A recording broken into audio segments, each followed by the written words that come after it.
Bonjour, une dernière vidéo avant ce 17 novembre. Édouard Philippe et Christophe Castaner ont averti sur le ton qu'il faut qu'ils exigeaient de la part des meneurs de ce mouvement des Gilets jaunes qu'ils déclarent à la préfecture ce qu'ils vont faire et où et qu'ils demandent l'autorisation, etc. Toujours avec ce ton de ces gens de la haute franc-maçonnerie, les amis de tout ce même monde, le Hollande, Macron, Pierre-Henri Lévy, Colombe, toute la bande habituelle et qui considère le peuple descendant comme la petite plèbe à qui on ordonne. Et on peut leur taper dessus, ils ont le droit de se plaindre, mais il faut encore qu'ils demandent la permission de se plaindre.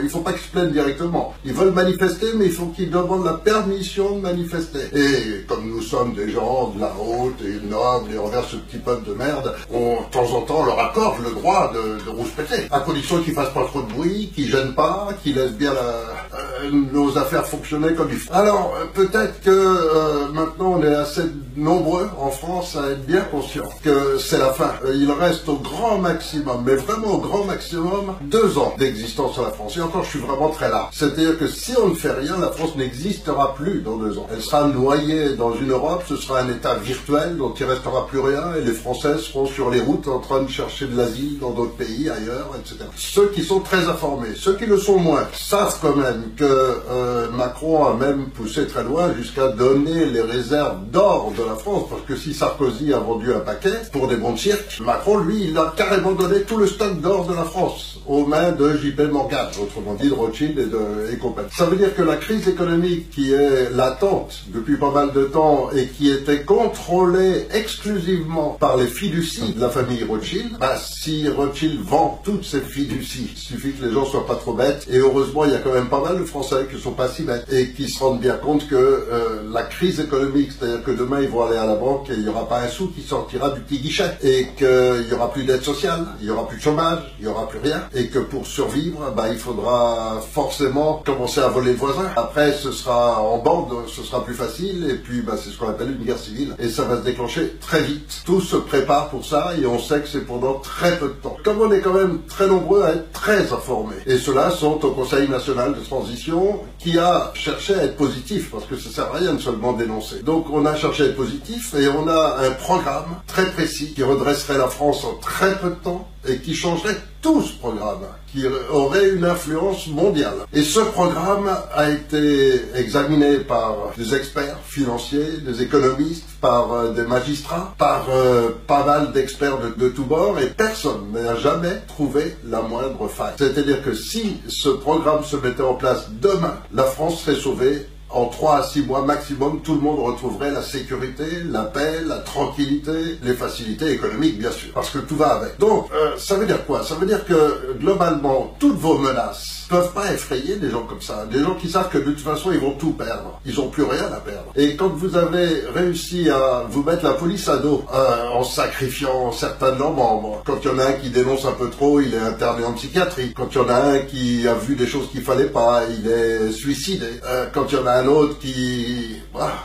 ça commence à s'accumuler, ça en fait quand même beaucoup maintenant. Et puis quand il y en a un qui enquête un peu trop sur l'affaire Charlie, sur l'affaire du Bataclan, il est mis sur la touche, et puis s'il insiste, il est suicidé aussi. Tout ça, ça fait beaucoup, ça fait lourd. Et les Français sont pas si cons que vous croyez. Et ils commencent à se rendre compte qu'il y a quelque chose de très grave qui est en train de se passer, et que dans une situation comme celle-là, si on fait vraiment le bilan, nous on est 65 millions, et vous êtes combien? À peine quelques centaines. Et quelques centaines dont la grande majorité va vite se sauver le jour où on arrivera en masse devant l'Élysée, devant Matignon. Et il restera qui sur place? Déjà Macron, il a prévu de pas être là, de se sauver le 17 novembre.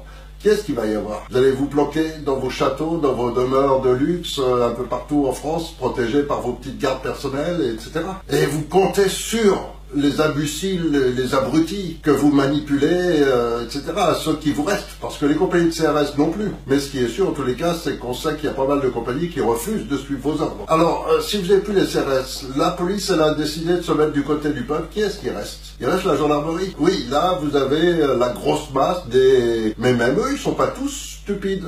Ils sont pas tous abrutis. Ils sont pas tous désireux de taper sur du français. Et ils commencent eux aussi à se poser des questions parce que chez eux aussi, il y a beaucoup de suicides. Chez eux aussi, dès qu'il y a un type qui intègre ou quoi, il a des ennuis. Alors je crois que ce 17 novembre, si ceux du peuple français qui sont vraiment conscients de ce qui se passe sont assez décidés, vous avez vraiment de quoi vous inquiéter. Et c'est pas vos menaces qui vont faire reculer les gens. Et tous ces gens qui sont là pour l'instant dans les préfectures à bloquer, etc. Oh, ils vont être gentils le samedi, ils vont tous se rejoindre sur l'autoroute et seulement bloquer les autoroutes. Seulement, ils vont prendre ces autoroutes en direction de Paris et vous allez essayer de les empêcher. De quelle manière? Parce qu'il y aura des routiers, il y aura des pompiers, il y aura des voitures, simplement.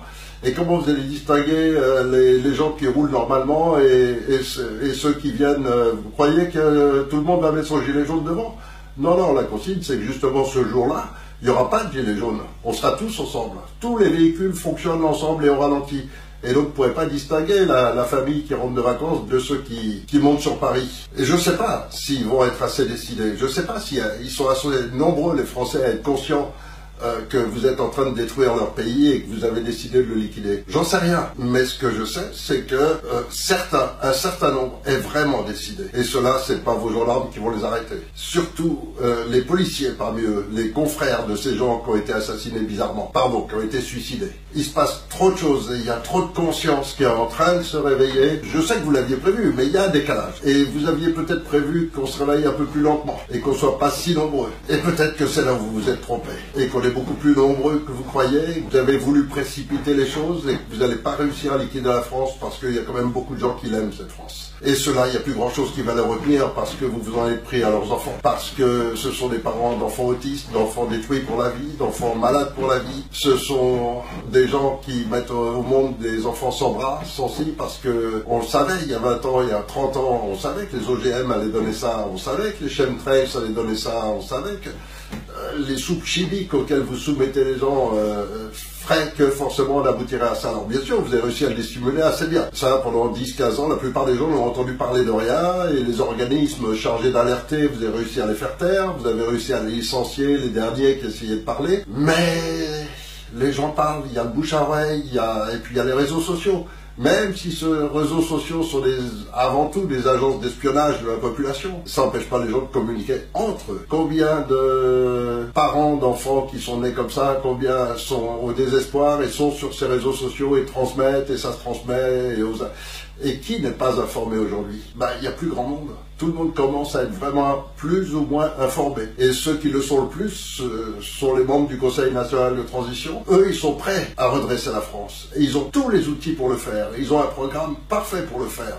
Tout est en ordre, tout est prêt. Donc vous allez avoir devant vous une masse de Français qui a un petit effort à franchir les derniers barrages des derniers gendarmes qui prendront votre défense, qui sont à votre botte, que vous considérez comme les larbins les plus servis. Et puis vous avez en face des gens qui sont vraiment décidés et qui se disent, si on franchit le dernier barrage, on instaure ce Conseil national de transition et ça y est. Là, il y a un grand ménage qui va se faire. Alors là, bien sûr, vous allez vite vous sauver de France, mais pas tous. Il y en a un certain nombre qui vont être obligés de rendre des comptes, de passer devant les tribunaux. Et là, ce sont des vrais tribunaux. C'est pas votre justice, ça va être une vraie justice. Beaucoup sont déjà inquiets et d'ailleurs se préparent déjà à fuir. D'autres sont prétentieux, sont toujours sûrs. Nous, c'est la haute franc-maçonnerie, donc on est intouchable. Mais peut-être que vous n'êtes pas si intouchable que ça et que vous allez le découvrir. En attendant, moi je fais partie de ceux qui n'acceptent pas que ce beau pays soit devenu ce qu'il est devenu, et j'accepte encore moins qu'il soit totalement détruit comme vous avez l'intention et comme vous êtes en train de le faire. Comme j'accepte pas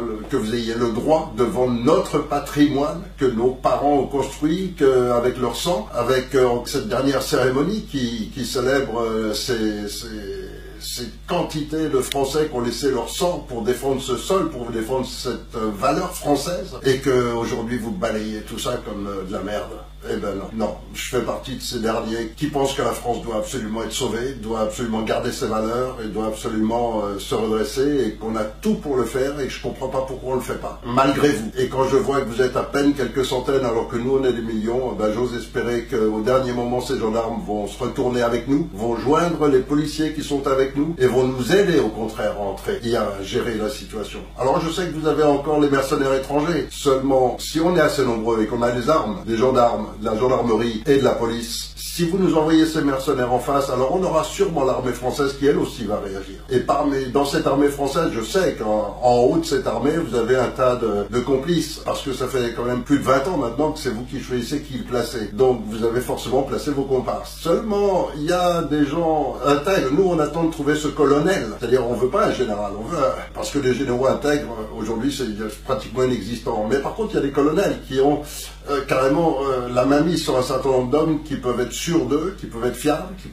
et qui sont peut-être prêts à intervenir en faveur de la gendarmerie, de la police et du peuple de France. Alors qu'est-ce qui reste en face? Vous et vos mercenaires. Rendez-vous le samedi 17, il va rien se passer. Samedi 17, les voitures vont petit à petit s'approcher de Paris.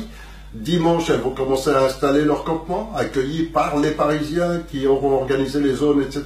Vous allez essayer de les déloger et tout, mais il y aura les camions, il y aura les ambulanciers, il y aura les pompiers, il y aura déjà pas mal de monde pour réagir. Et lundi, il y aura le blocus total. Le blocus total de vos ressources financières, que sont les grands centres commerciaux, que sont les raffineries. À partir de lundi, les choses peuvent changer complètement. Et c'est à partir de lundi qu'on saura vers où on va. Et peut-être que vous n'allez pas gagner cette fois-ci. Et en tous les cas, c'est ce qui sauvera notre pays. Alors, à ceux qui ont suivi cette vidéo, les hommes qui sont vaillants, montez à Paris. Ceux qui ont des responsabilités familiales, des engagements trop forts ou quoi, restez dans votre secteur, bloquez les accès aux centres commerciaux, organisez-vous avec tous les autres qui restent sur le secteur, bloquez les accès aux centres commerciaux. Vous allez ainsi participer à sauver nos agriculteurs, les petits commerçants, et tout le monde s'en portera bien. Et pour l'instant, vous avez, par votre geste, vous allez soutenir l'action de ceux qui sont à Paris. Et c'est là où tout un peuple est capable de montrer une solidarité qui peut déborder complètement cette franc-maçonnerie qui se croit tout permis, qui se croit au-dessus de tout et qui nous considère comme si on était des vers de terre. Alors vous qui suivez cette vidéo, si vous êtes là, c'est que vous avez envie que les choses changent. Si vous n'êtes pas documenté sur ce Conseil national de transition, faites-le. Vérifiez vous aussi ce programme. Il est public. Tout le monde peut le lire, tout le monde peut savoir exactement vers quoi on va en lisant ce programme. Là, c'est pas des politiciens qui font des promesses ou quoi. Non, vérifiez, faites votre choix. Tous ceux qui le peuvent, montez sur Paris. Avec sac de couchage, un peu de réserve et tout pour tenir quelques jours. Parce que ça va sûrement être difficile, mais alors quel bonheur si on réussit. Quel bonheur de sauver ce pays magnifique qu'était la France. Merci à tous les gilets jaunes. Merci à celui qui a eu cette idée, toute simple, de se dire on met un gilet jaune sur le pare-brise devant. C'est une super idée. Merci à tous ceux qui ont fait des vidéos pour déclencher ça, pour rappeler. Ils sont très très nombreux, tellement nombreux. Merci à chacun d'entre eux. Bien sûr, merci aux syndicats de ne pas être avec nous, montrant ainsi à quel point il suffit que le gouvernement leur verse un petit peu plus de subventions pour qu'ils restent de leur côté, etc.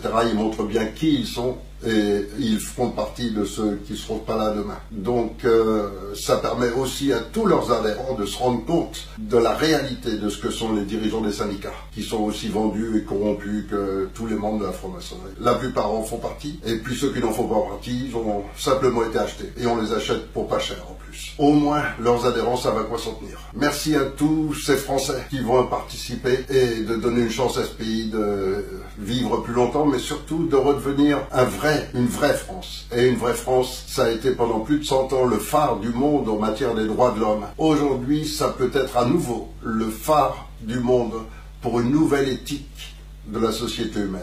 Le monde entier va prendre conscience que des vraies valeurs de solidarité, des vraies valeurs de droiture, d'intégrité, ça peut faire la réussite d'un pays. Et ça, on sera en mesure de le démontrer si on arrive à déloger cette petite clique qui occupe le pouvoir illégalement, car il faut toujours rappeler, et ça c'est essentiel, que tous les gouvernants, tous les dirigeants, depuis que Sarkozy a passé le traité de Lisbonne, sont totalement illégaux au regard de la loi française. Toutes les lois qu'ils ont violées depuis, et elles sont très nombreuses, et la plus grave de toutes, c'est la vente de notre patrimoine, ce qui est strictement interdit par la loi française, par la Constitution française. Ça veut dire que sur le plan juridique, au niveau du droit international, on est totalement en droit et même en devoir de renverser ces gens-là et de les poursuivre en justice. Et ça, c'est notre devoir à nous, Français, comme c'est écrit dans notre Déclaration des droits de l'homme et du citoyen. Et j'invite chaque Français à la relire pour être sûr de ce qu'il fait le 17. Nous sommes en droit. Et ça, c'est essentiel. C'est un droit moral et c'est aussi un droit juridique.